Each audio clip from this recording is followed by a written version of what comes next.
Assalamualaikum warahmatullahi wabarakatuh.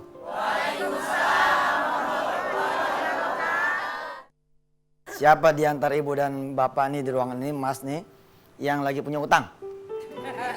Siapa coba? Coba ngaco, mana ada? Ada yang ngacungnya begini nih.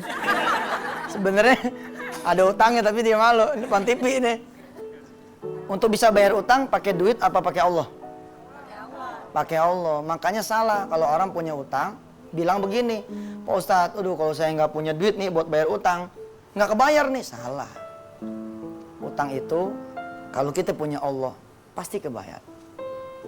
Alhamdulillah tahun-tahun terakhir ini saya berusaha mengenalkan diri saya kepada Allah dan berusaha mengenalkan dirinya orang-orang yang mau saya perkenalkan kepada Allah untuk mengenal Allah sebagai jawaban buat dia. Kalau Allah udah ketemu, maka semua masalah kita bisa selesai. Innama amruhu idza arada syai'an ayyaqula lahu kun fayakun. Gitu ya. Assalamualaikum warahmatullahi wabarakatuh. Tangan untuk Ustadz Yusuf Mansur. Assalamualaikum. Waalaikumsalam. Silakan Ustadz, kita sambil duduk. Iya. Tadi kalau ngomong-ngomong soal utang, di belakang juga saya ngacung juga sedikit sekali di sini. Iya, kita ini Untung agak ambil. lahir di negara yang emang udah banyak utangnya. Ustadz ada utangnya nggak? Iya, alhamdulillah banyak. Itu ibu-ibu di sana yang ketawanya paling lebar, jangan paling banyak juga ya Bu ya. Iya, Nih kalau ngomong-ngomong nih, Ustadz saya akan bersama Anda selama 1 jam. Ya. Boleh bongkar-bongkaran segala macam ya? Iya, tergantung ya. Apa itu? Yang jangan bagian mana, yang boleh bagian jangan mana? yang kelewat serem ya. Nanti di 1 jam bersama Ustadz Yusuf Mansur. Wah. Saya dengar-dengar biasanya Ustadz kemana-mana pakai sarung. Iya. Jadi ini 1 tahun terakhir saya lagi ikut program ngecilin perut ya. Kalau pakai kain nggak keukur. Jadi sekarang nggak dilepas tuh, sarung dilepas. Iya, ini juga program penghentian dulu sementara punya anak. Jadi kalau saya pakai kain terus, anak saya nambah terus ini. Ibu-ibu ketawanya lebar, bener emang kenapa Bu kalau pakai sarung? Karena gampang kan. Gampang apanya tidak dibahas di sini ya. Iya. Tetapi ya itu, saya dengar katanya sampai ke istana juga pakai sarung Ustadz ya? Ya, saya ke Eropa, saya ke Asia, saya pakai sarung.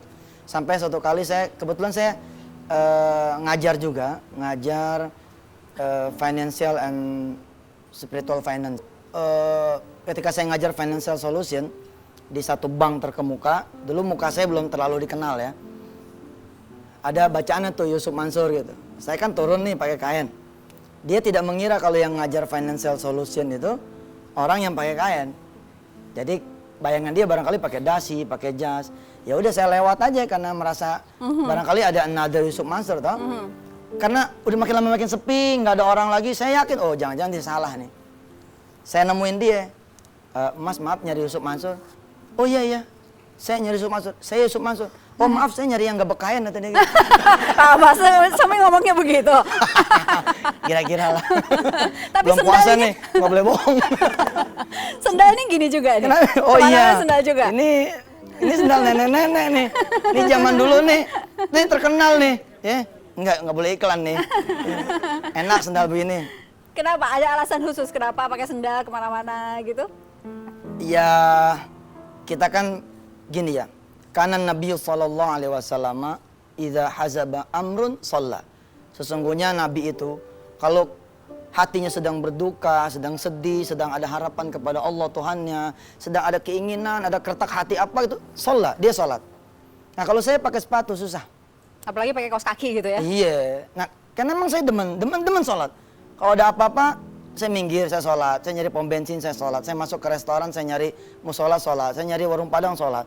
Nah, karena emang demen banget sholat, saya pikir lebih gampang saya pakai sendal. Ke istana juga pakai sendal.